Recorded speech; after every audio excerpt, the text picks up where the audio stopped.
I use that question now in my interviews because I think it's such a great question. And basically, I just said, look, I might not have done sales before, but I'm definitely the liveliest in this room. I might have went to the pub, or even at very young ages, probably went and drank on the streets, and probably did things that we shouldn't have done. And well, you guys might not have, but definitely on my estate we did. Lots of eyes on me, so I could have behaved differently to what I would have 20 years ago. And that's a bloody good thing. It's hard to nail down the favourite bit, but I definitely think meeting the people I met and finding them new connections with growth-minded, like-minded people who were lovely people, probably people I wouldn't have met if I hadn't have went there. Yeah. And definitely people who I probably wouldn't have the relationships I have now got with them as well. So that for me was the best. It smells like shit, looks like shit. It probably is shit. So, don't get drawn into, get rich quicks and things like that. Understand everything's a process and takes time. And just make sure that you pick the right people. It's like pushing me on the aeroplane. Go to Cyprus. That means you won't be getting arrested on a Friday night and Saturday night with a bunch of idiots who you knock around with.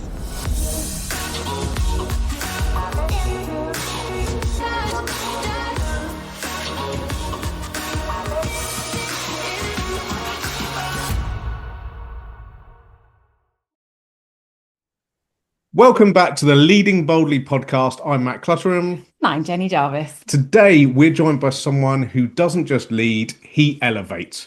Ryan Hudson is the leader with a spark. For over 25 years, he's been at the forefront of sales, business, and transformation, both here in the UK and internationally. He's not just a managing director, a sales director, a strategist, a team builder, a mentor, and above all, a catalyst for growth. What makes Ryan stand out isn't just what he's done, it's how he does it. He leads from the front, always hands-on, always full of energy, always lifting others as he climbs, even with a rucksack full of bricks, and we'll come on to that later on. Ryan is a kind of person who sees possibility where others see problems. He thinks big, he acts bold, and brings people with him. He's built high-performing teams, shaped businesses, and driven innovation that turns ideas into impact. But more than that, he brings heart.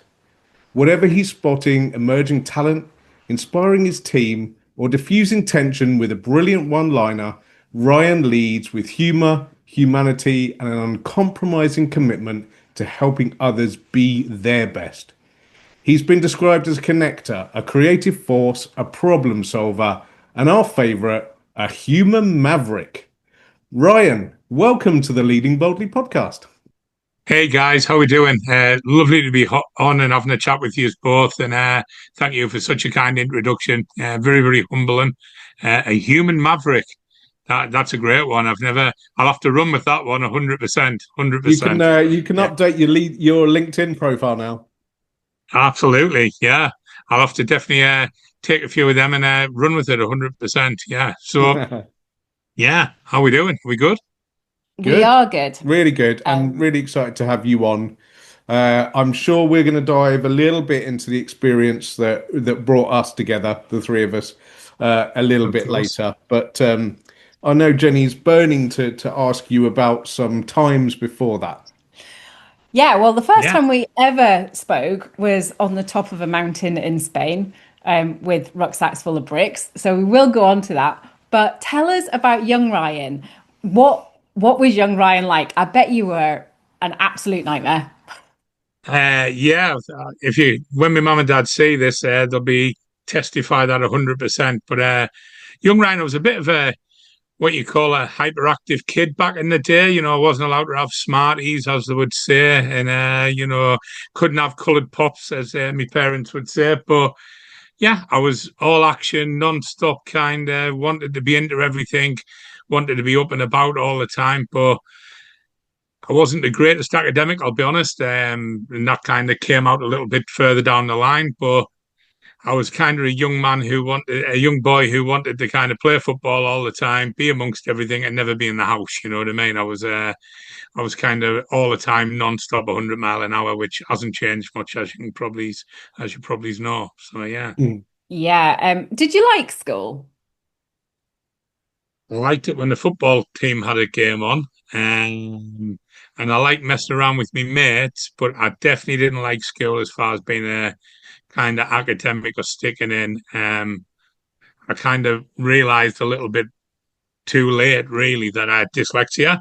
It was about a couple of weeks before kind of had my GCSEs. It was kind of diagnosed, and it just came from nowhere, really. But I'd always kind of struggled at putting things down on paper and kind of always wanted to talk all the time and kind of give my point of view on everything and give my opinion on everything, but couldn't really focus. And I used to miss words out, kind of run ahead of myself all the time when I was kind of trying to read things. And yeah, it was a little bit late in the game because I was kind of 15 and a half, nearly 16. Well, I was 16-year-old actually when I was diagnosed. So yeah. The thing is, though, we haven't moved on from that, sadly. It's still happening all the time now where kids are getting diagnosed with these things weeks before exams, and there's nothing that they can do at that point. It's really not moved on a whole lot. But there was a funny story when I was about 7, 8 year old. They invited my mum and dad into school because they said I needed special assistance, because they said I was struggling with me reading and I was struggling with not wanting to read in front of the class, and I didn't like writing things down. And they said to me, Dad, oh, do you think he's got a problem with his reading? And obviously, when I was a baby, I had meningitis. So my mum thinking it was something to do with having meningitis and slow development and all this kind of stuff. And it wasn't really. As my dad pointed out to them, they said it's probably because you're giving them books like Megan Mogg to read. I don't know if you remember that, Megan Rogg and Yeah. Peter and Jane and things like that. And he said he can read the pink newspaper, which was our local football newspaper. He can read that back to front every Saturday night, no problem, because he's interested. And I think that's my kind of hypersensitivity to being bored, if you know what I mean. So that was a big problem Yeah. at school as well. It's amazing how many people we've interviewed on this show and chatted with who have really similar early stories. Yeah, Like nearly like everybody. hardly anyone got on well at school. Quite a few dyslexic. It does seem to go hand in hand actually with doing something a bit special in the world later on. Being a maverick human. Yeah. Yeah, absolutely. Well, I think with it, I think you learn a little bit differently, don't you? You kind of have a little bit more pragmatic kind of view to things where you kind of look at things outside the box a little bit because you're not as maybe as logic as some people are. Do you know what I mean? Yeah, Everything's yeah. not as, and I think I was very fortunate as a youngster, and even at school and everything. My dad was always a big kind of pusher of follow your dreams, and if you want to be a footballer, of course you can be a footballer.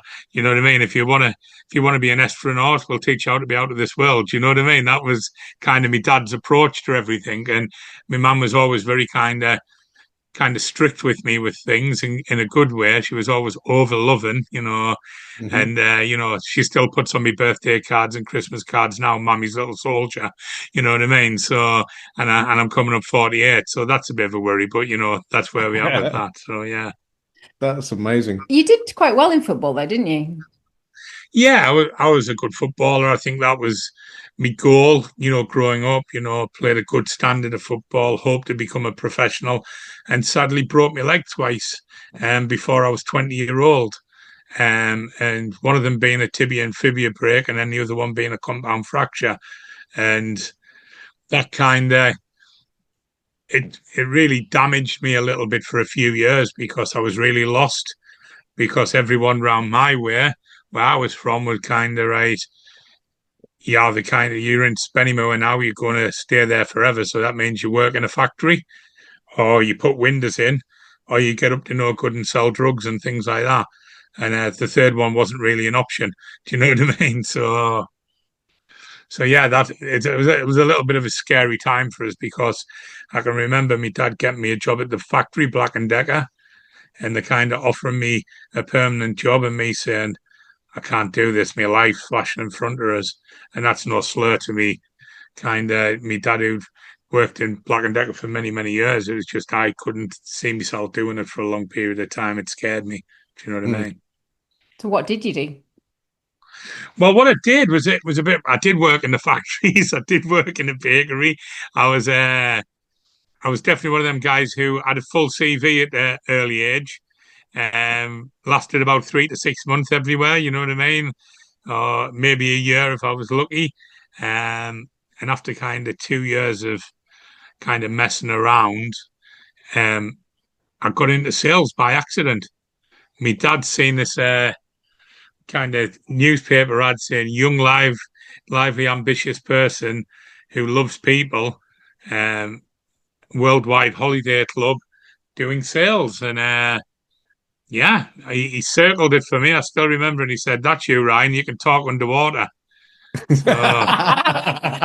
That's a brilliant expression. Yeah. Never heard of that. That's great. Yeah, and basically what happened from there was I went in for an interview, and I was into my football at the time, going to the football and everything, and everyone's wearing suits and kind of dressed up and everything like that. And I turned up with my friend's tie on, I'd lent off him, and basically I brought my legs, so I put a bit of weight on, so my shirt was a bit tight on me, and I had this Stone Island jacket zipped up, and they must have thought, "Who on earth is this guy?" Do you know what I mean? What on earth is this guy about? And we had the kind of interview. I still remember it vividly. It makes us laugh. Like, there was an interview. We had to do a kind of task together. Then you got, and they were a little bit older than me, so they were kind of leaving us out this kind of joint task. And I was like, "What's this about?" I wasn't really very happy. And then you got a minute to stand up and say why they should put their money, time, money, and effort into you. And it's funny because I use that question now in my interviews because I think it's such a great question. Um, and basically, I just said, look, I might not have done sales before, but I'm definitely the liveliest in this room, and I believe sales is a transfer of enthusiasm. I think people have got to like you, and I wouldn't like a lot of people in this room. And I basically said, as you can tell by my jacket, I might not have a suit, but it costs more than all their suits put together. And, you know, I'd be class at this, just give me a chance. And one of the managers liked me. He thought he's kind of ballsy. Yeah, let's give him a go. And from there, I got into sales. In my first 6 months, I won best newcomer in the whole company across the year. And then the guy who was a manager there had an opportunity to go to Cyprus as a manager of a different resort. And he kind of said, do you want to come across and do some sales in Cyprus? And at that time, I'd been on holiday about 10 times with my mum and dad to Cyprus. I loved it. You can imagine I was 20-year-old. I was really excited, 21-year-old. And I went across there, and what can I say? I had an unbelievable first 2 or 3 months selling because I'd been used to selling out of a magazine, and now suddenly I could push someone in the pool, and I was selling the best resort in Cyprus, which was unbelievable, and it had so much credibility, and it was great what it was. And yeah, I can remember after about 3 or 4 months, I'd kind of broke their sales record, and they were like, all right. And they kind of sat me and another guy who'd been done really well, who came across with me from Durham. Shout out to Jason if he does watch this. Jason's went on to do very well in his life as well, which is great.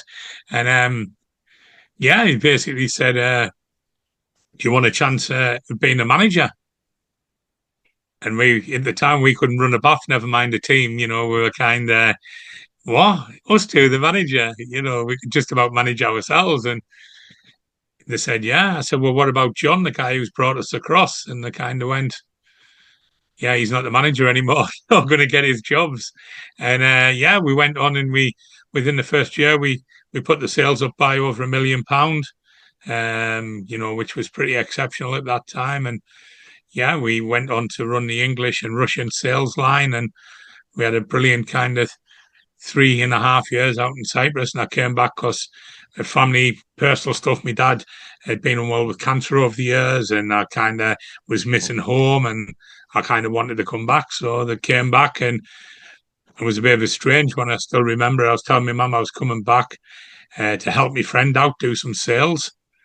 And when I got to my friend's office to do some sales, it was actually doing door-to-door sales on 100% commission. So you can imagine. Oh, right. Yeah, so you can imagine what my mum and dad were like. What? You've give up a job in Cyprus where you're making, 1,000 Cyprus pounds a week to come back and knock on doors selling gas and electricity. They weren't very excited. It was a tough one when I was handing the peas over to my nana at the dinner table. What do you do, Ryan? Yeah, we do human commercials. Yeah, yeah. So it was Human commercials. Yeah. Oh. So it was tough. But yeah, I kind of looked at my friends who were involved in the business and seeing how well they were doing, and I thought, well, if they can do it, I can do it. And 12 months later, I had 30 to 35 people on my team, and I got promoted and I started running my own business. And yeah, that was me getting into sales and moving forward. It's all that transferring of enthusiasm, Ryan. I've written that down. That is the best description of sales I have ever heard anybody give me. Yeah, It's brilliant. It's brilliant. And this sort of, you talked about starting off a pattern there that we can see like throughout your career of one of like going in and turning it around into a success. I think we spoke recently, and I think you said your mum had said something along the lines of, "How many businesses exactly do you have now, Ryan?" Because they've lost count, and many of them have been hugely successful and are turning multi-million pound figures. Have you stopped to think about what it is about you and what you do that has allowed you to do that time and time and time again? Dawn, I'll be honest with you, Matt. I think one of my biggest skills is I act rather than think. When I was younger, I used to be very analyzed to paralyzed, if you want to put it. I used to spend that much time thinking, you had no time to act. And I realized very early on I wasn't going to be the greatest academic. I realized there was going to be people who could, put things down on paper, send a better email than me, maybe look as though they could strategize better than me, many, many different things. And I kind of looked at that and thought, right, well, what can people do better than me? Yeah. Well, I know they can't build better relationships because I know I'm a good person. And I know if people meet me, they know I'm a good person. And I've got a great moral compass, which has been imposed on me by my parents very early on. I know that I'm very likable, which is in business is a big thing because if you're trustworthy and likable, you're halfway there, I think. Yeah. And I think the other thing I knew was I was fear of lost. And that might sound a little bit mad, but do you know what I mean by fear of lost? I was kind of scared to go back on a council estate. I was scared that someone would take my job. I was scared there wouldn't be enough opportunities for me. So I always had a very hard work ethic. And, I was always able to kind of, if I was interested in something, to zone into it. And I think with that, with the creativity I've got as far as kind of being ADHD and kind of being a person who kind of looks at things a little bit differently and, having that kind of superpower to go a little bit harder than people when I do believe in something and having a real, what I'd say, a level of belief in my own ability of going, right, Ryan, it's only A to B. So how can I simplify that as much as I can to get results? Rather than going, these are all the reasons why I shouldn't do it. These are all the downfalls. I believe, let's get at it. And if there's going to be downfalls, I won't make them mistakes again the next time. When you think about the people that have been really successful coming up your ranks, like you've looked at them, what are you looking for when you spot talent? What is there a theme with the people that you're looking for? What is it that you see in them and gets them to really go far? I think core values. I think that's one of my biggest ones. Is the person trustworthy? Have they got a thirst for knowledge? Are they scared to make mistakes, or are they not scared to make mistakes because they will make them? I also look for somebody who's a gatherer. Do you know what I mean? And that doesn't mean the most popular person, but if they speak, people listen. And they don't waste the words. I waste my words too much, but I've got an excuse for that a little bit. But I try not to, but I look for somebody who goes, right, what they're saying, people are going to listen. And it doesn't matter what level they're at. If they get people's attention, I know if they said, I'll go to the pub, two people will follow them. Or if I think this, a little bit like Jenny, to use a kind of way, like me and you got on really well when we kind of met on our kind of trip we'll speak about. But something what you did, you came over and you said to us, Ryan, I've been thinking about this. I think we should implement this into our kind of chant. And that's the kind of things I'm looking for. Someone who's a problem solver, not a problem announcer. Somebody who wants to enjoy the journey a bit as well. That's another thing as well.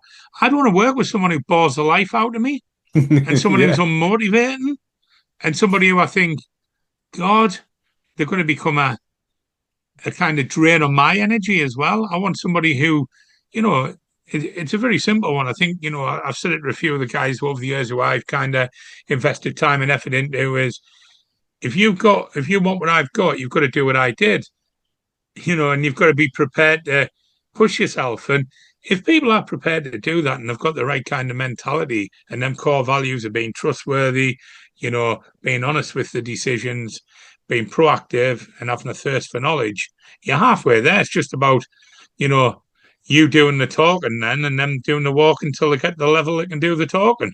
Do you know what I mean? It's as simple as it is. Yeah, I mean, there's a lot of young people out there at the moment that are completely lost. They don't know what to do in life. They are stuck on their screens. They're not going out in the world. What would your advice to them be? I think is get some real goals. Understand what you want to be. A lot of people don't understand what to be. Look, we all know we're in a very different generation now. We're in the digital generation. Yeah. If we'd have wanted to do something like what you guys are doing tonight, we would have to get the BBC in 15 years ago, wouldn't we? Yeah. Now you can do it on your phone. Yeah.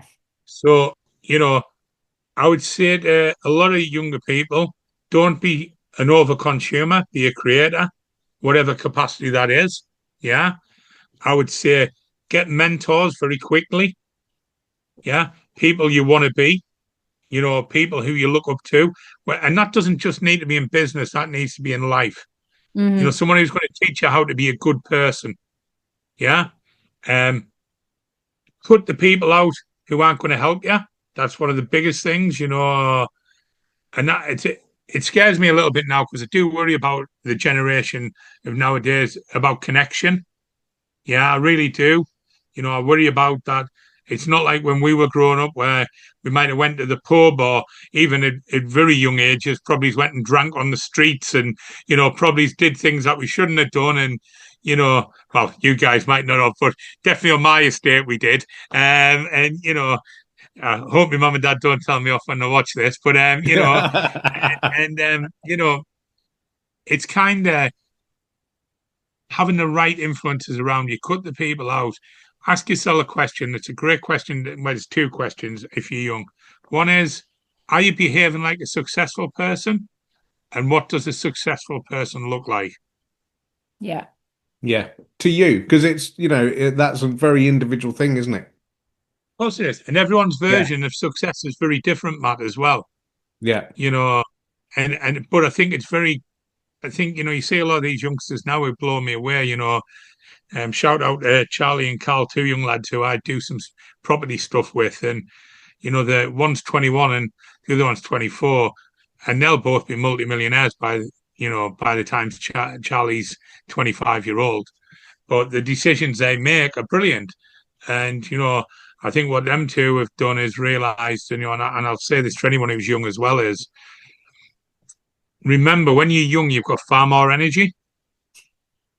So don't waste that opportunity because you can do so much when you're younger. You can have a party and still turn in the next day and be on fire. Do you know what I mean? If I had a party now, you wouldn't see me for 5 days. You know what I mean? Well, no, that's not true at the moment, is it though, Ryan? No, it isn't because I'm sober. I'm doing 12 months sober for the charity I'm a trustee for, the Soul and Cancer Trust, something which is extremely close to my heart. And I've got to a stage in my life where I like being super productive and I like making the most of being the best version of Ryan. And I can't do that when I'm poisoning myself every weekend. So I made a conscious decision. The reason why I want to do it for the charity is because of my love for the charity and how much it helps the families who it helps day to day, 600 families in the Northeast. But the reason why I did that is so I was accountable as well, because I know the next 12 months is a brand new chapter for my life. So, yeah, so it's exciting. Yeah, absolutely. And we'll put the charity link in the show notes so anybody who Yeah, wants to come absolutely. and support you. Perfect. So how many days are you so far? Let me have a look. I believe I'm about 23. Yeah, 23 days. Well done. Amazing. And have you noticed a difference already? I'll be honest, I have. I've been really excited. This weekend's exciting because I'm off to Oasis. And I think I mentioned to you guys when we chatted a couple of weeks ago, I'd just been to watch a Stevie Wonder concert. And even though it was the last time I was drinking for the foreseeable future, I didn't drink a lot because the concert, because I'd went there sober for the first time in my whole life, and I go to a lot of concerts, trust me, it was so good. I didn't really want to drink. I didn't have time to drink. And it was so good. It was making me emotional. It was that good. I'm not joking here. Like I found myself on 3 or 4 occasions throughout the thing, just with tears in my eyes, because it was that good. And I thought to myself, how much have I been missing out on? So I'm really excited about Saturday, about Oasis, and I'm excited about the next 12 months, to be honest. Seeing things with a new set of eyes and, having that discipline to be even more productive in my life. So, yeah, it's exciting, really exciting. What's your favorite concert you've ever been to? Houses. Oh, can I give you three? Yeah, you Let can. me have three. Yeah. Rolling Stones because I got to take my dad in the Golden Circle with one of my best friends and his dad. And all I'll say about the Rolling Stones is no wonder Mick Jagger's so thin. The guy's Yeah, energy. I was the tired stop. watching him. He's unbelievable. So Rolling Stones, um, Stevie Wonder's probably got to be up there as well. I've got to be honest, probably it's just because of the experience. And this year, even though I've been to loads of brilliant other things and seen loads of like Fleetwood Mac, I've seen all sorts, but that was pretty special with me dad as well. But I would say the last Sam Fender concert I went to, just because it was with all my family, with my friends, we got like a private kind of suite box for the day, and it was just, yeah, it was just a beautiful day. It was lovely. Yeah, it was something where I'll treasure for the rest of my life, 100%. Awesome. What's your Amazing. favorite? Oh, it's so hard. Uh, I think one of the early Robbie Williams concerts has got to be up there just for the pure spectacle and show of it. It was ginormous and, so in your face. It was brilliant. Loved that. I think I was very privileged a few years ago to do a job for Gucci, where we were entertaining Gucci's top 50 clients in the UK, and Wow. they did that by bringing in I've got Stevie Wonder stuck in my head now, but it wasn't Stevie Wonder. It was Lionel Richie. They brought Richie, in I've Lionel watched him. Richie, Brilliant. and he sat there in the middle of the room on a piano. It was just him, a piano, and singing. Brilliant, absolutely brilliant. He was close to the top three, I'll be honest. He is Yeah, outstanding. I went to a Talk Talk Christmas party many moons ago when I used to be the product head for Talk Talk for the Cobra Group, and they had Jamiroquai on for the Christmas party, and I'd already watched them kind of 4 or 5 times before that, but that was really intimate and it was brilliant. And yeah, it was them Talk Christmas parties, Carrefour Warehouse were legendary. Do you know what I mean? Very, very good. Very good. amazing. How like it seems like music's played a massive part in your life, Ryan.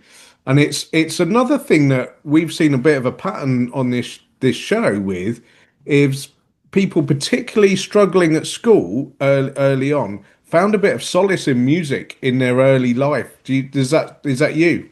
Oh, 100%.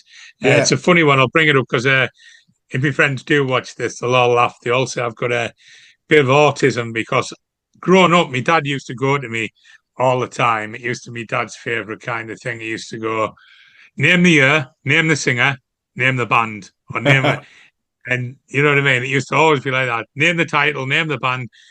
And now, when we've had a few drinks or when we go back to people's house parties, they'll always put songs on and see if I can get it within like 2 beats or 3 beats. Do you know what I mean? So yeah, all the way through growing up, obviously with having a dad who loved rock music and was really, really into his rock music, more classic rock, but loved all that kind of rock music, anyone from the Cream to the Who, you know what I mean, that kind of thing. To my mum who loved all the Tamla Motown and Northern Soul, and then just having a older sister, and when you've got that kind of, and everyone in the house likes music, Yeah. you can't really get away from it, but it's been something which is a massive part of my life. Still is now. I love it. Yeah. So have you been on Ken Bruce? Ken Brute, you know what? Isn't that a funny one? Because my missus wants us to go on hit list. Yeah. She thinks she, think, she thinks we get the 10 grand. She's convinced. She's Oh, I think you convinced. should. I think you should. Yeah. I would be I am absolutely the opposite, totally hopeless. Matt says I'm like a library of music where everybody has taken out the labels and it's just like unlabeled music. So if something comes on the radio, I can sing along to it. I have no idea who sang it, when it was. So I've got millions and millions of songs in my head, random stuff from all over the place. And he's like, how the hell do you know that? I'm like, I don't know. What is it? I don't know. Got Yeah. no It's a, idea.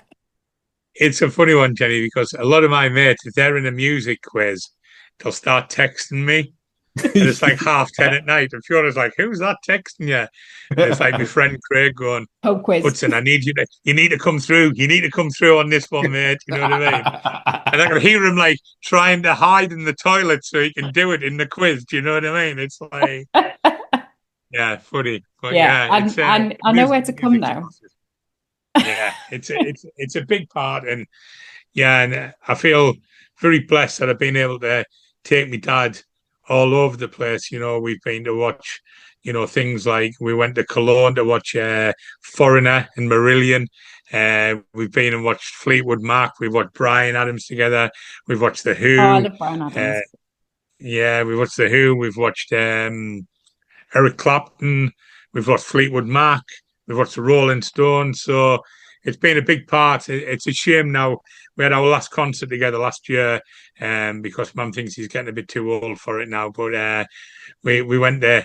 Eric Clapton last year, and it was a good curtain closer, if you want to put it. It was brilliant. So yeah, Yeah, I mean, what a last concert together, if that is the case, that yeah, is amazing. amazing, and we had an amazing day. It was mind blowing, mate. Yeah, brilliant. So you've been an amazing salesman, you've built all these businesses, and now you're doing quite a lot of mentoring businesses and leadership teams and their staff through growth and sales and all the rest of it. I'm going to pick your brains on behalf of the audience. Yeah. What's something that business owners and their teams should be doing more of, and you're seeing time and time again, it's just not happening in general? I think it's two things. I think one is time and the other one's love. I think everyone's forgetting the basics of people don't care how much you know till they know how much you care. And I think, if you can use them as two of your strongest currencies, which is giving people the right people, I'm not saying keep life support machines on. I'm saying give the right people who want to progress with their businesses and want to move forward, give them the time and show that you bloody care. And I know it sounds simple, and I can go through a million different things from strategy to motivation to culture.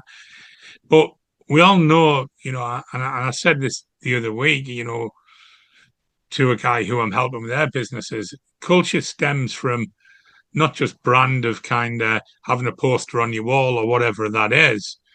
Culture stems from the decisions which are made and the expectations which are set.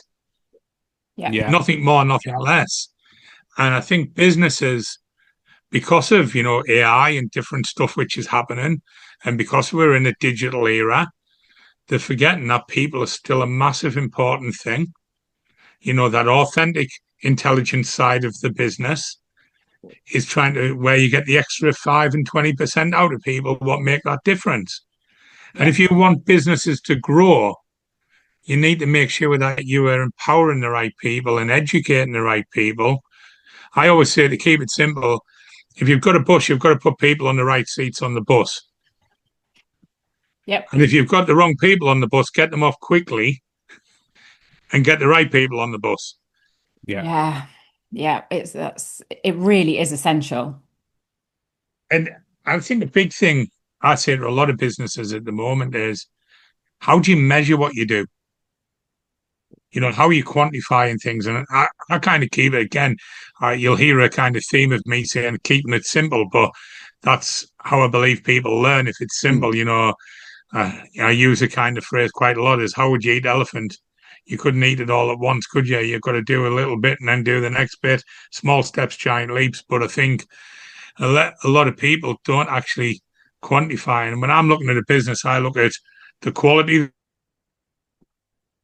that business has, the quality of the work, the quality of the training, the quality of the output, everything. I look at that. Then I look at the quantity of their work, the quantity of how the training is, how many appraisals are getting done, how many one-to-ones are getting done, all the things that need to be quantified. Then I look at basically the options I've got. And I break it down that simple with every business. And I go, right, now we can start looking at where your business is actually at.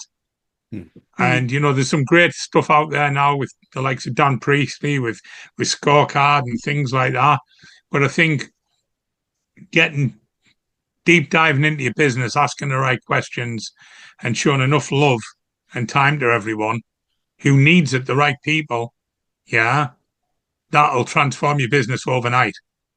Yeah. Now, that's different if you're a solopreneur, or if you're a very smaller business. I think it's vital then that you're getting people in to look at your business. You've got a coach. I think that's a non-negotiable. You can't afford not to have a coach. You're strong in the network, but you're in the right networks. And I think that's something which is vital for someone who's kind of a one-man band or at a smaller stage, because I think if you're networking with the wrong people, it's just going to have an effect on your business. Yeah. It's networking with the right people. But again, getting people in and get people from different businesses to look at your business as well. That's a crazy thing. But because if you talk to someone about, for example, Matt, you're wonderful at brand, yeah? And, when I read your LinkedIn and your messages and your Mattisms, brilliant, yeah, absolutely brilliant. And I love them. But if your coach just does brand, all you're going to talk about is just brand. Yeah, absolutely. Well, we already know you're an expert at brand. So what we actually need is an expert at what? Well, sales or whatever it is. Filling in the gaps. Exactly, filling in the gaps. And as crazy as that sounds, I know that was my biggest fault with myself, especially when I first started building the businesses, was I just wanted to talk to everyone who did sales. Yeah. But already knew how to do sales, so it wasn't. And all it is, and it's just an ego competition. Oh, he did that, and I did that, and you did this, and I've done more sales than you this week. And that kind of, without, as you know, I go on tangents, but pulling it back round is, as a solopreneur, what you need is to look at what your business needs, who should be around your business, and, making sure you're very clear with your clarity of where you want to get to be and who you want to be in that business. Because there's 4 stages of being a kind of owner of a business. There's what I call an employee owner. Does everyone know what that means? where you haven't got a minute, they're stressed to bits, they work about 70 hours a week, they're walking through the valley of death all the time because they've now got informed pessimism and they're like, oh, where they had, uninformed optimism in the beginning. And then they were like, God, this was easier when I worked for someone else because then I didn't have all the pressures of the bills. And that's difficult. That takes sometimes 2 to 3 years to get out of that and being able to schedule properly, being able to find out what you're strong at. And then there's that second stage, which is, where you've got a team, but your team's annoying because they're not all like you. Yeah. Do you know what I mean? And you want everyone to be like you, but that's a recipe for disaster as it is. Do you know what I mean? Because it doesn't work. And you've got to learn how to kind of build a team and manage people. And I'd say lead people rather than manage people, manage situations and lead people. And then you get that third stage where you're good. And it's all about creating value in the business and understanding what the business is going to give you as far as your wealth options and et cetera, et cetera. And then you get to stage 4 where you've got to step back and learn how to be an investor in the business and create value to exit or whatever you want to do.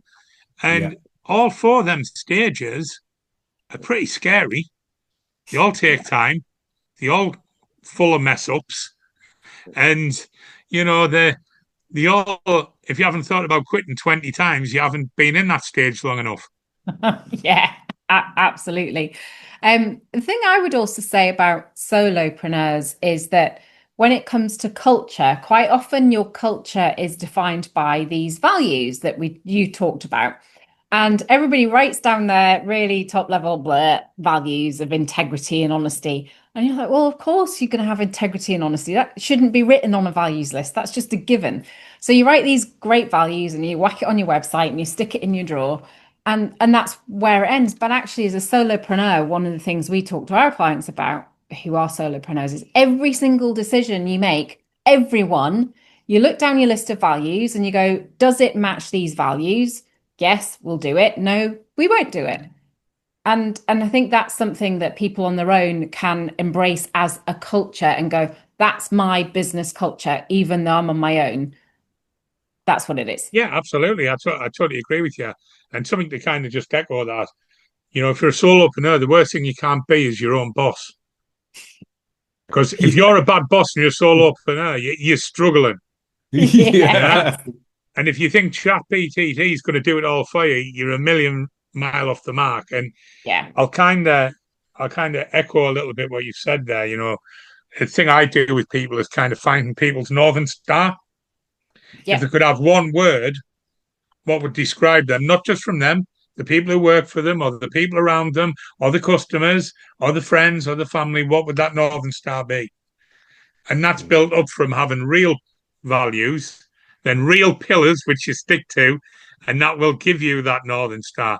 And if you can do that as a smaller business or maybe a solopreneur, you're halfway there because everyone's going to speak about you how you want to be spoken about. And I kind of say this, success leaves clues, doesn't it? Have you ever heard that one before? Success leaves clues? Yeah. Well, it's a strange one, but the biggest problem is when you're solopreneur is you're answering to you and there's only you. The best thing you can ever do as a solopreneur, and I do this all the time, is go, would I act any different today if people had a video camera and they could watch me if my life was like the Truman Show? Yeah. Would my decisions be the same? Because people who are successful work hard when people aren't watching. People who are successful make decisions when people aren't watching. Yeah. Do you get what I mean? And it's so important. It's vital. Do you know what I mean? It's really, really vital. So is that from Robert Riopal's Success Left a Clue book by any chance, or is this a different thing? Do you know what? I'm going to sound really ignorant. I didn't even know he had that book, so I'm really, really sorry, because I was very fortunate to be trained by the superstar. But no, that's something what a guy called Paul Stalker taught me many, many moons ago in round about 2001. And he said, ask yourself a question, Ryan, and sticks with it. He said, success leaves clues. So how you behave will leave clues to people. Every decision you make will make a ripple effect, whether it's in a good way or a bad way. And that kind of really stood out to me because he said to us, you know, if your life was a DVD, and that's how long ago it was, yeah, and you could flick back and flick forward, yeah, you, and he calls it the 3Ds, decisions dictate destiny. I don't know if you've ever heard that. Oh no, I And he like said that to one. me, the 3Ds, decisions dictate destiny. He said to me, Ryan, let me tell you, because you're doing super well now, it's 100% your fault. If you weren't doing super well now, it'd still be 100% your fault. Yeah. And he said, if you could flick back, you'd see all them decisions you've made to be where you are. And it kind of blew me socks off all them years ago, as you can imagine. And I started thinking very differently about how I behave because you can't control what people think.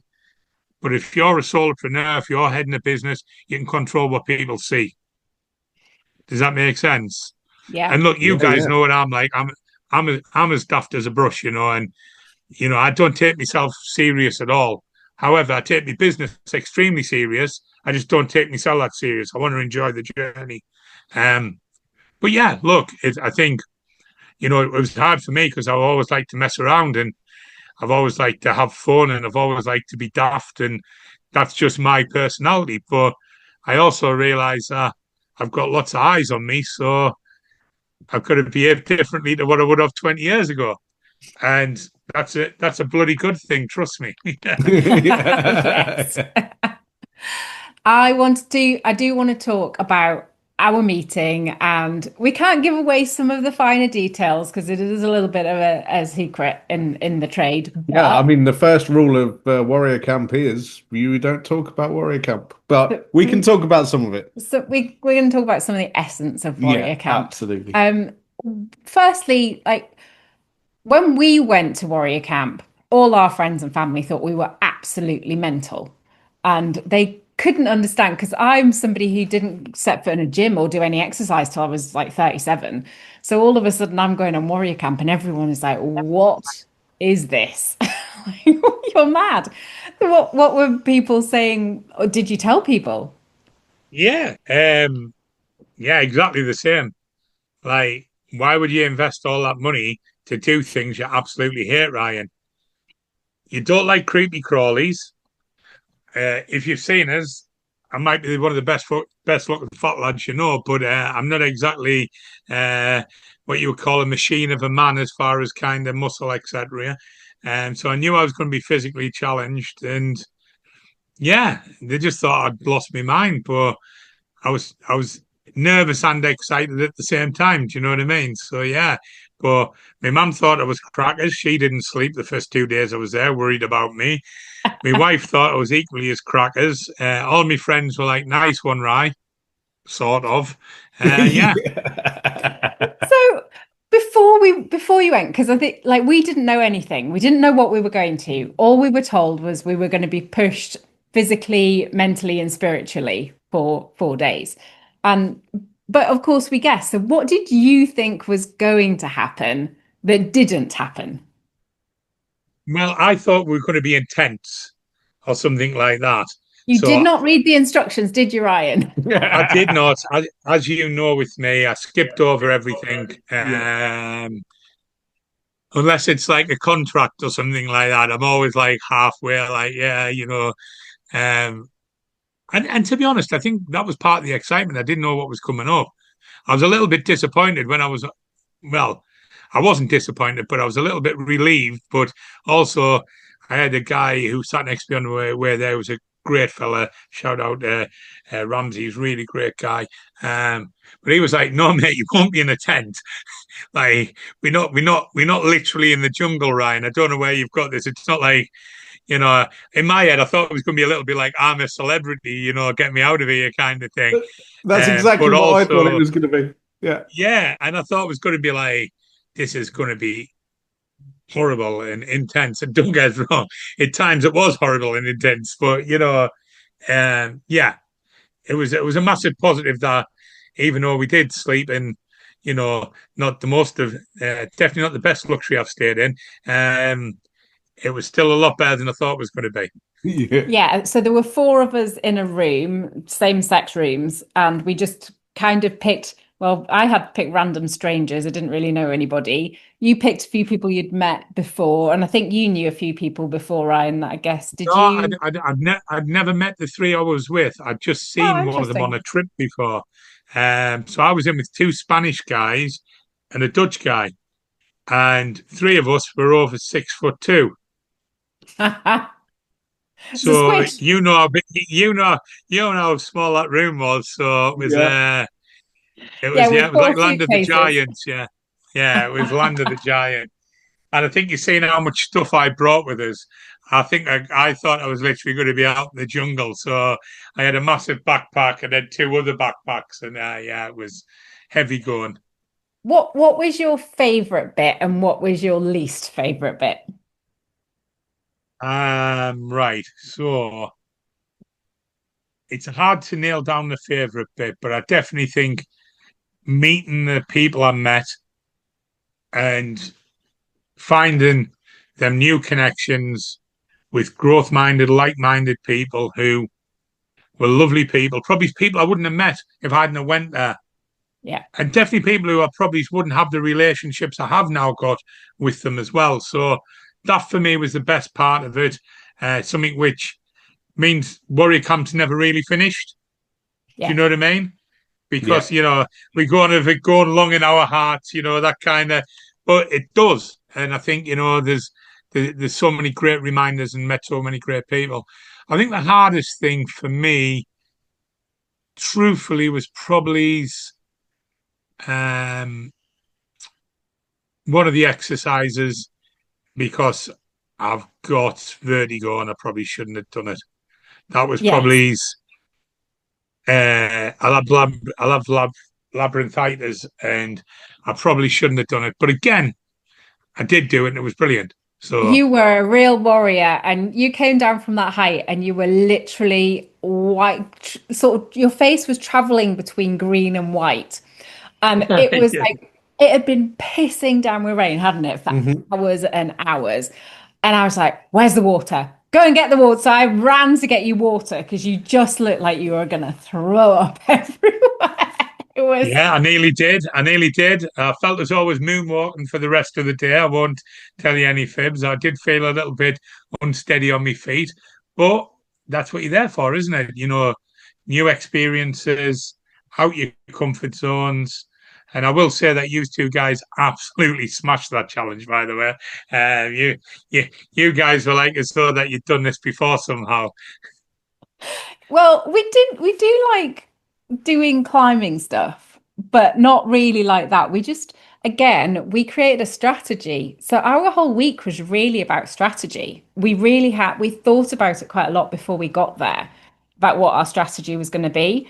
And so we did do, as you said, we sat back quite a lot until we had worked out the strategy. And once we'd worked the strategy out, we moved forward and we acted as a team or whatever we needed to do. And that for me, I think that was my favorite bit of the whole week was learning what I was capable of because I did things that I never imagined I would do in a million years.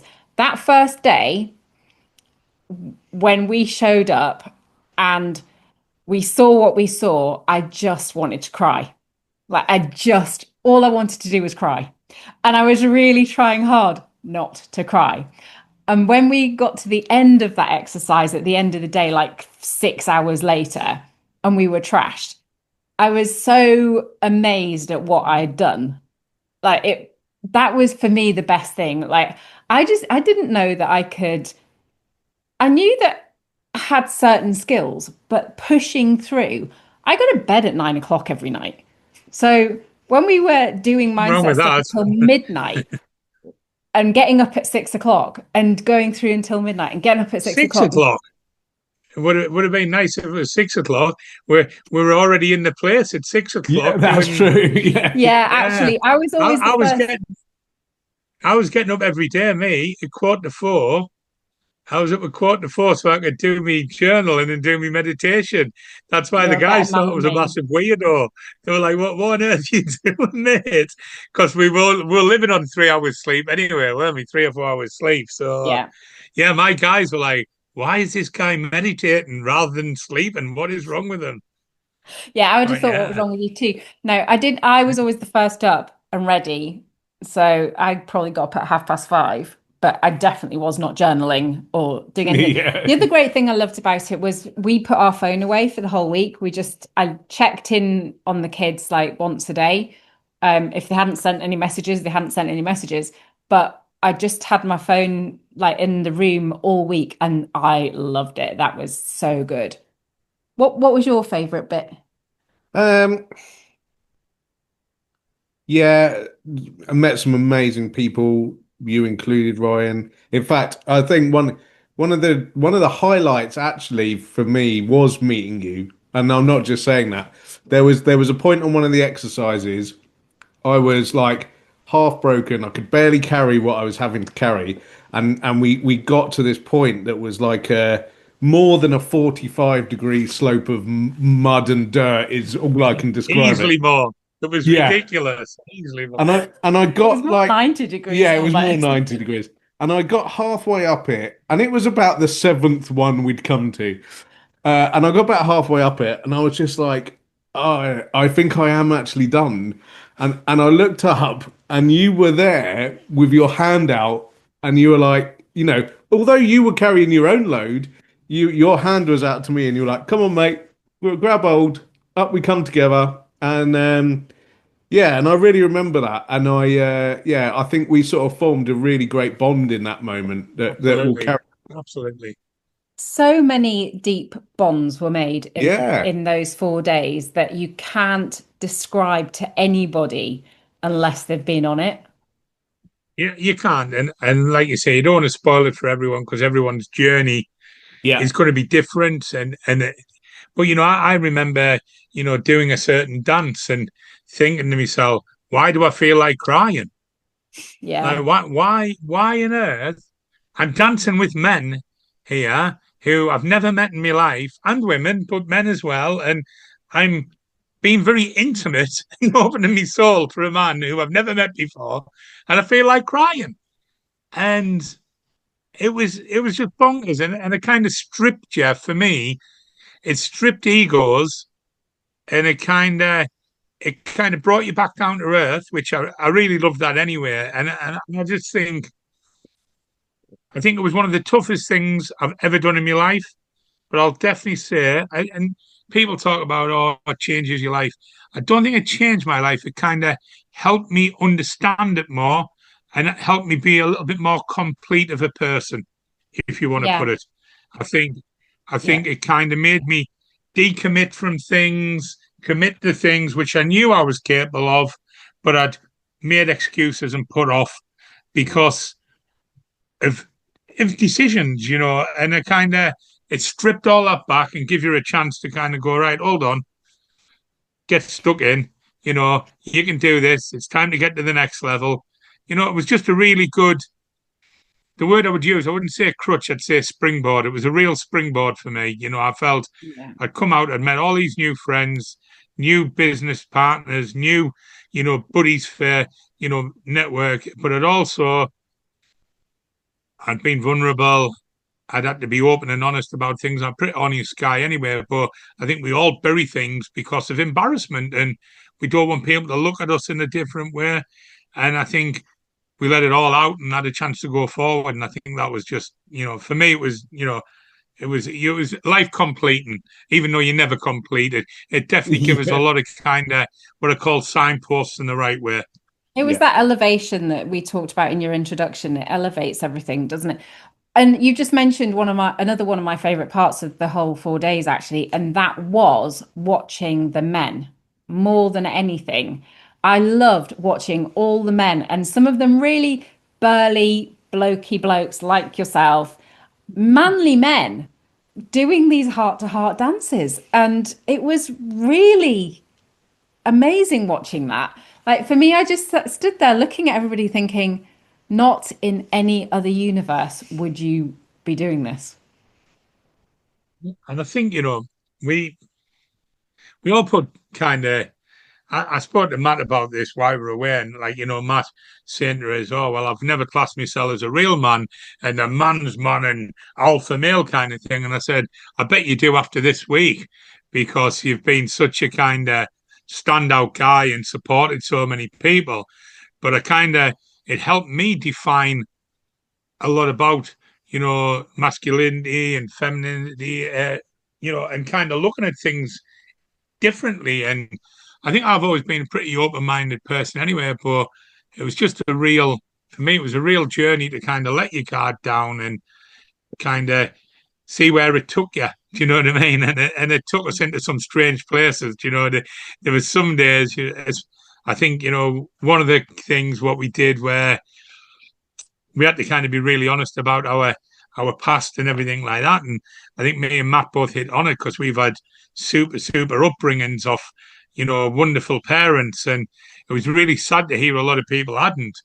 And it kind of, I'm sure Matt was the same, but it really kind of made me feel to count me blessings. It really did. I count me blessings every day, and I'm super grateful anyway to have my parents. But then it kind of made me think, bloody hell, I've had lots of other stuff going on in my head which I've kind of not even thought about.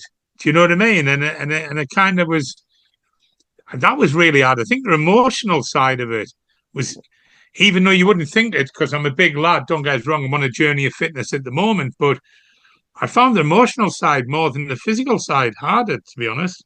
Yeah, I think men in general do. But the other thing that when we spoke to you the other week when we met up, it was nice for me to hear because it's something I know. But you said you look to Matt quite often in the times of stress because he just is often so calm in those moments. And that was nice for me to hear because I know that about him. I know that he's very steady in so many ways, but to see someone else like yourself who's massively successful, massively outgoing and energetic, looking to someone like Matt who's completely different to you really and going, oh, how can I be more Matt? Well, yeah, and I think that sometimes, yeah, everyone's got a place on the team, haven't they? And I think Matt's place he was a voice of reason. He didn't let people get too carried away at times, which I can always remember to people trying to set the fire and too many kind of chiefs spoiling the broth, if you want to put it. And Matt was kind of, yeah, just everyone calm down, everyone That was relax. probably the only moment in the week he really did nearly lose his shit. Yeah, he did. But compared to the other 25 idiots who were running around trying to get sticks from forests and everything else, and he was still the calmest amongst a bunch of people who weren't being very calm. And it's a little bit like I'm doing a topic tomorrow, and I mentioned it to you guys about debriefing, and it's like Matt was very good at not getting involved with the noise. Yes. Yeah, but what about this? What? And he was like, well, no, that's what we're doing, and that's what we're doing. Doesn't matter about this, that, and the other, and that to me is a really strong quality. So I always look for them qualities again in people. I never claim to be the best at everything, but I'm very good at putting people together who are good at everyone has a place, don't they? And as I said to you, yeah, Jenny, your kind of kindness and caringness and being a person who was always kind of there to support people, and sometimes just even, are you okay? And knowing that we weren't okay sometimes, and then asking us if we're okay again. You know what I mean? So we did go, well, I'm not actually, I can just about walk, you know what I mean? But because especially, especially with men, we kind of go, oh, yeah, I'm fine. Yeah, I'm fine. And sometimes it just needs to be asked again, are we okay? No, really, are you okay? And I wish more people would do that with people. And, you did that. And obviously you did a bit of Miyagi on me back because I shouldn't have carried what I carried, but I did carry it. And, it is what it is. Oh my goodness, I really felt for you that evening because we had a really long day and we had to sit on the floor for a very long time. And I was just like, Ryan, can I give you some Reiki? And you're like, if it's going to help, you can do whatever you like. Yeah, totally. And it did help because Yeah. I was like, what's going on here? Is this Mr. Miyagi? Because it was like, yeah, I was like, what on earth's going on here? It's feeling dead warm. What's going on? It kind of really helped. It really did. Because, yeah, it was stand up, sit down, stand up, sit down. I was like, oh, I could just about move me back. But it was good. It was very, very good. It was awesome. And we got, as you say, we got to meet people from all over the world. And that was so special to be in that community of worldwide Yeah. thinking. Of course. And I think with that, I think different cultures, different mentalities, different people, every one of them had a place. Do you know what I mean? And, we had so many.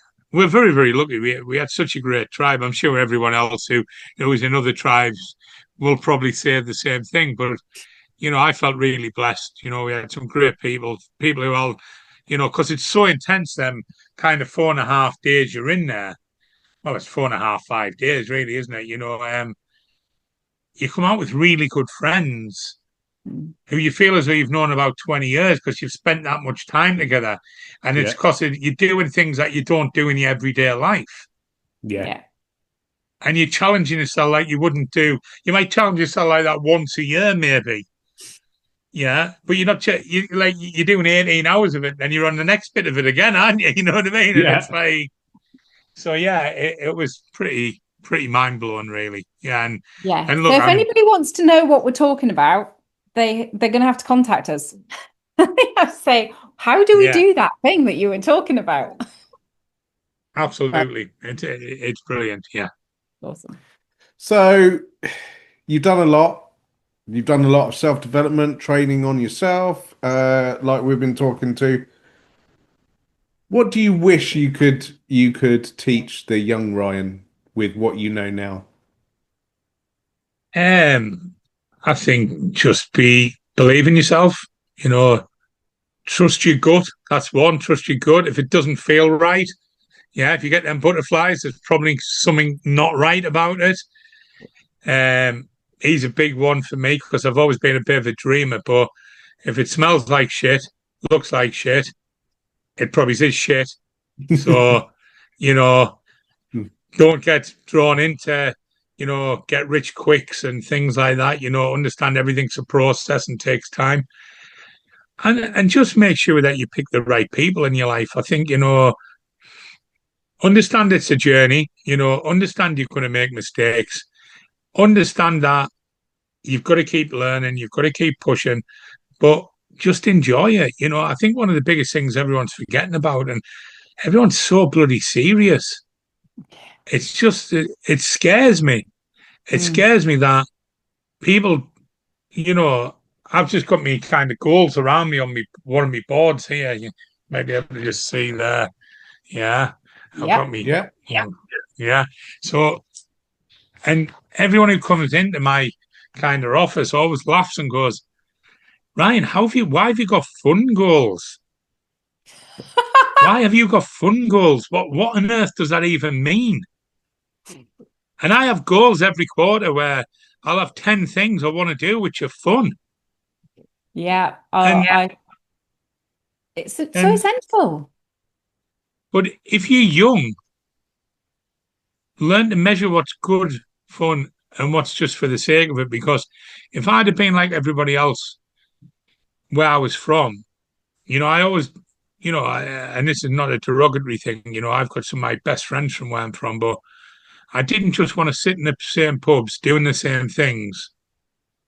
If you're young, see what the world's got to offer, hang out with people who you want to be, go and speak to people and ask questions. Make sure you've got questions up your sleeve like, if you were me, what would you do? Yeah?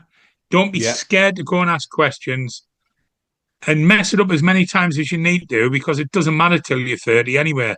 You've still got loads of energy. You're still learning. It doesn't matter. So get stuck in. Get your experience, bottle it, learn it, and get around good people. But the biggest thing is get your lead wellies on and put your foot on the gas. Don't worry about anyone else. Just, I don't want to kind of use up one of me kind of things, but my dad used to always say to us, you can't climb the ladder of success with your hands in your pocket. Yeah. Love that. Your dad's got lots of good sayings. Oh, what? He's a legend. I'm not joking you. We'll laugh about this, me and my mum. He used to send me quotes for my business.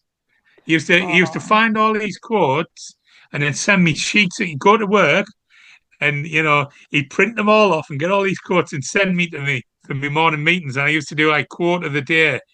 And, my dad was always, he still is my hero, as is my mama. I'm very blessed, But my dad was always there. He used to say things to me like, look, Ryan, I met your mum when I was 14, 15, and I've been blessed to have you, my sister, and my brilliant grandkids, and we've had such a great life.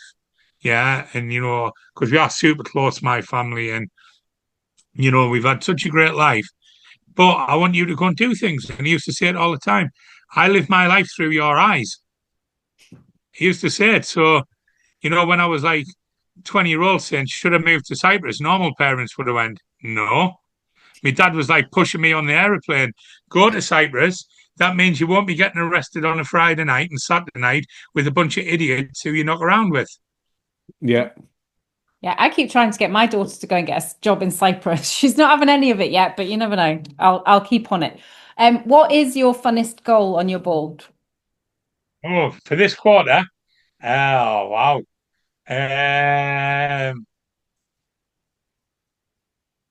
I think Oasis on Saturday night. I'm looking forward for Oasis next Saturday. I'm also in Barcelona next week, so that'll be nice as well. So yeah, that should Barcelona. be nice. Yeah, so that should be and nice. I love the word funnest, even though it's not really a word, but it's a good word and it should be in the dictionary.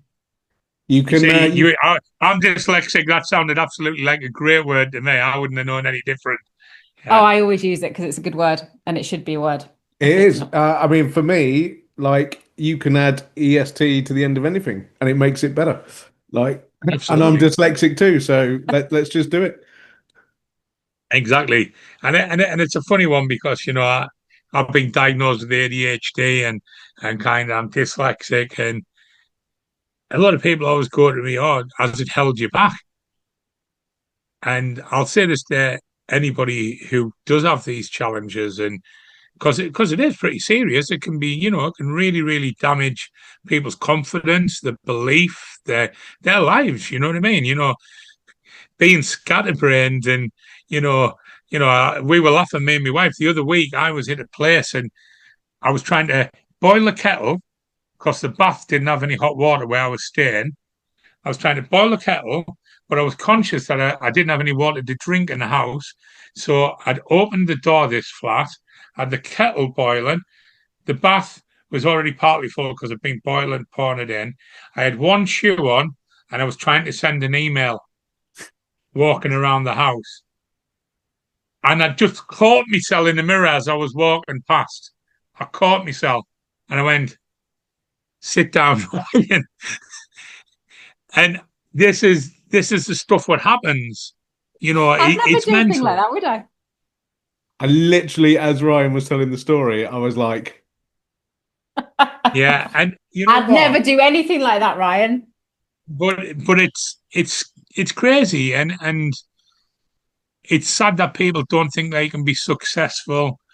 And like I said, that version of success, whatever it is, one of my biggest successes is that, Mark, who runs the charity, Mark Solon, who, is the CEO of the charity, started 10 years ago. I get the chance to be a trustee for his charity, but also get to mentor him.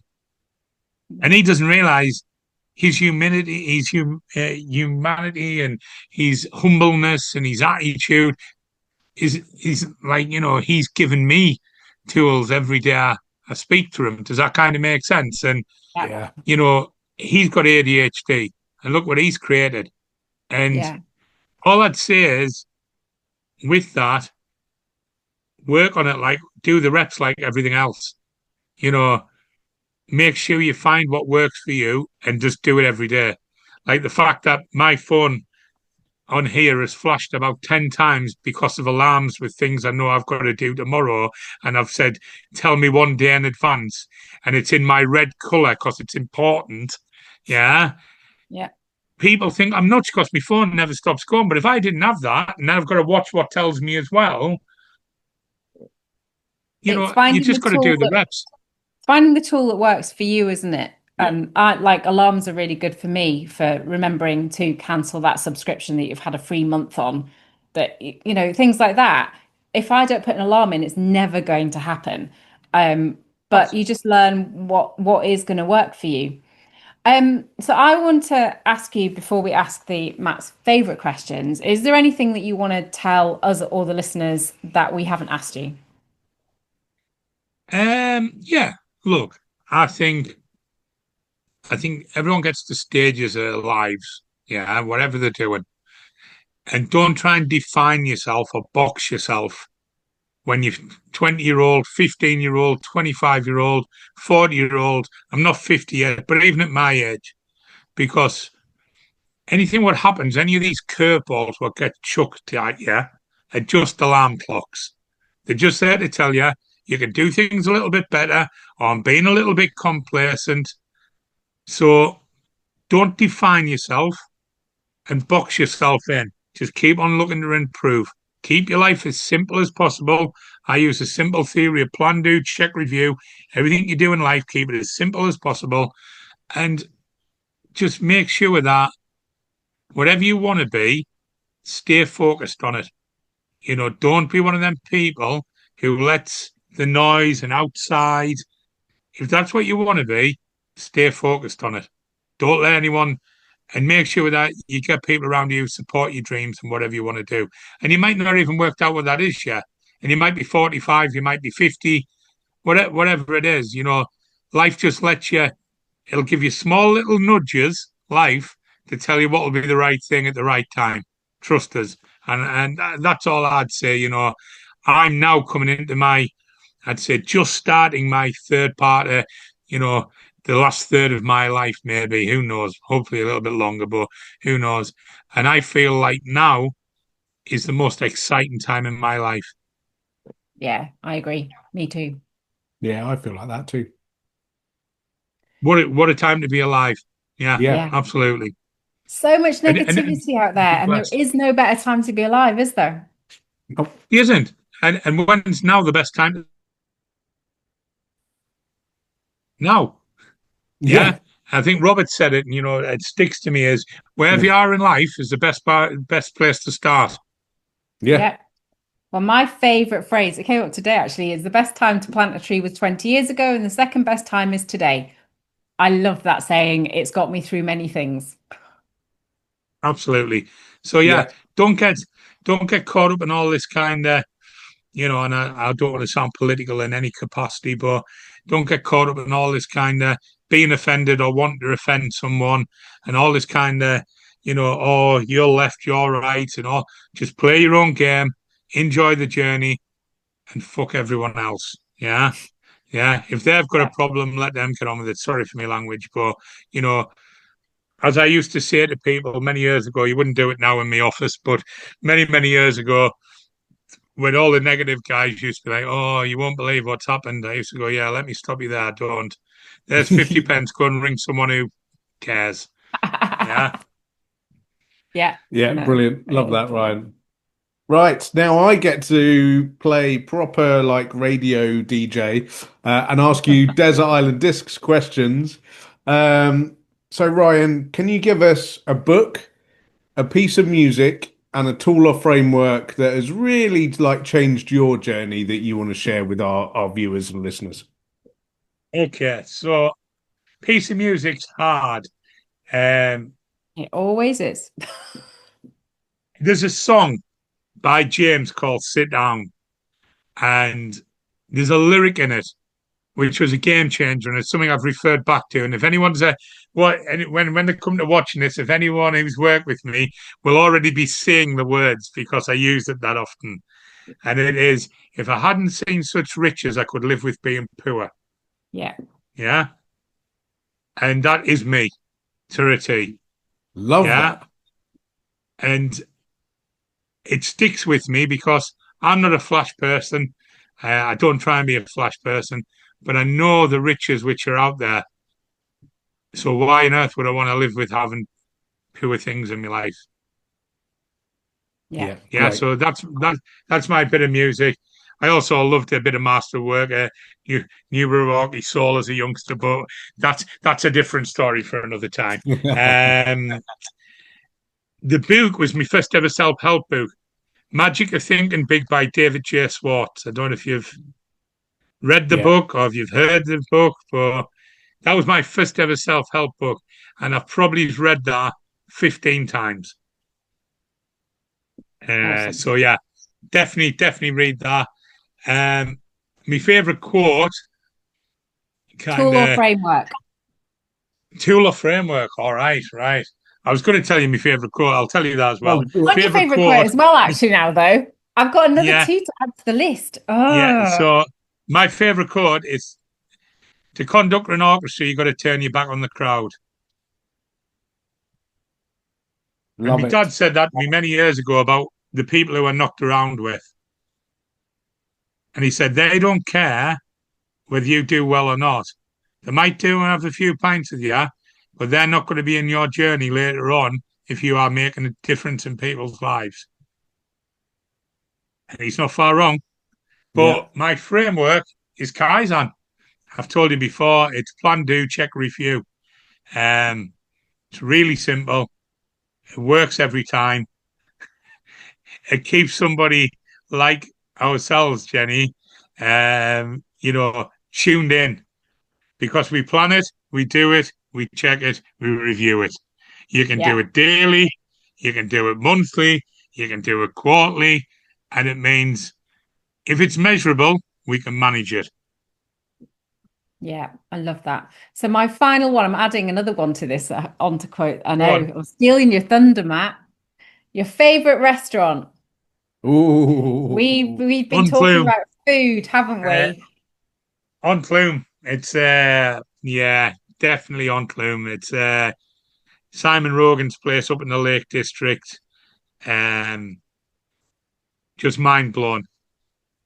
I'm going to sound like a cultural desert here, but I'm not a fishy person. When fish is too fishy, I don't like fish when it's too fishy. Do you know what I mean by that? You know, when fish is too fishy, he has about 5 fish dishes on them, and 3 of them were my favourite dishes. So work that one out. That's how good it is. That says a lot. Yeah, we've had a lot of food conversations and lots of referrals to amazing restaurants. We all love our food. So that's another one to add to. Absolutely. I mean, since I met you, Ryan, my fun goals are filled in for the next 6 quarters, I think. Yeah.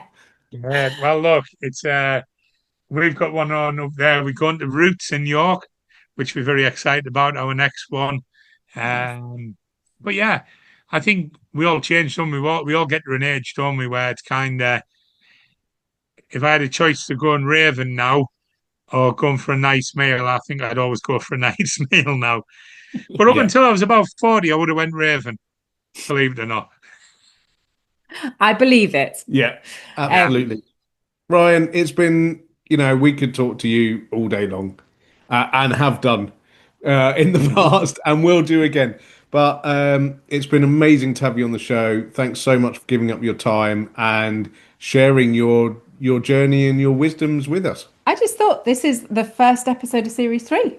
It is. This is Series 3, Episode 1. So, we can add restaurant and quote onto our disc legitimately. Do you think we can do that? Right, guys, it's been a real pleasure as always. You know how much I love speaking to you both, and very kind of you to ask me to come on, and hopefully there's some tips and some helps there that can help people in the future. There's loads. There's it's a real gold mine. So thank you very much. And I think there's only one way we can finish this podcast, and it starts with counting down from 3. Yeah. Are you ready? 3, 2, 1. Aho! Aho!